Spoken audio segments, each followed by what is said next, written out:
Hi guys, today we're continuing with division, but I'm going to show you what to do when you divide and you have a remainder.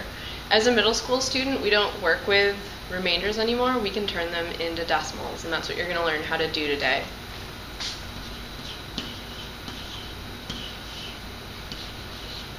The process of division is still the same. You're still asking yourself, can I count by 5 to get to 4?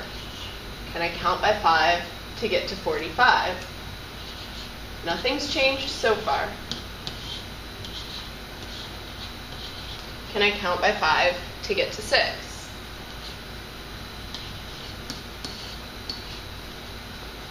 At this point, this is when you were in elementary school, they would have said it's 91 with a remainder of 1.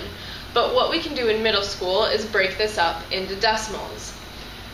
I know that in this whole number, there's an invisible decimal right here.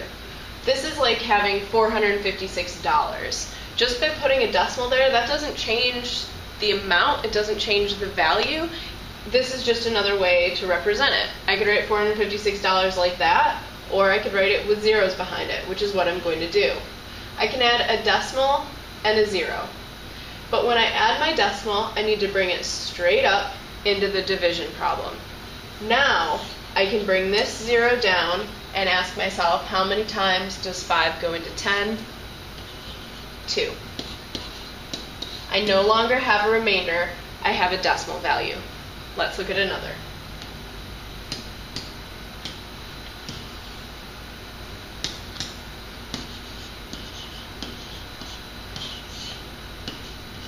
Four goes into 3 0 times.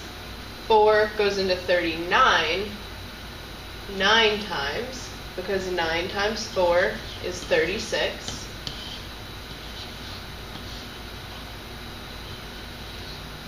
4 goes into 35 8 times, because 8 times 4 is 32.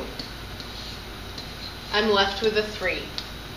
I ran out of numbers, so now to break up this 3, I need to put a decimal in my dividend, bring it up to the quotient, and once I have that decimal, I can grab a 0 out of the universe and bring it down. But I can't do that until I have my decimal. 4 goes into 30 7 times, because 7 times 4 is 28.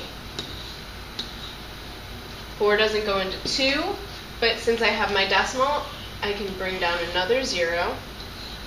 And I know 4 goes into 20 5 times.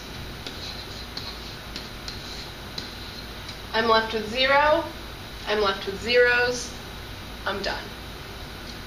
Let's look at one more. None of this should seem crazy because you're basically doing the same thing. You just have to add a decimal to finish dividing out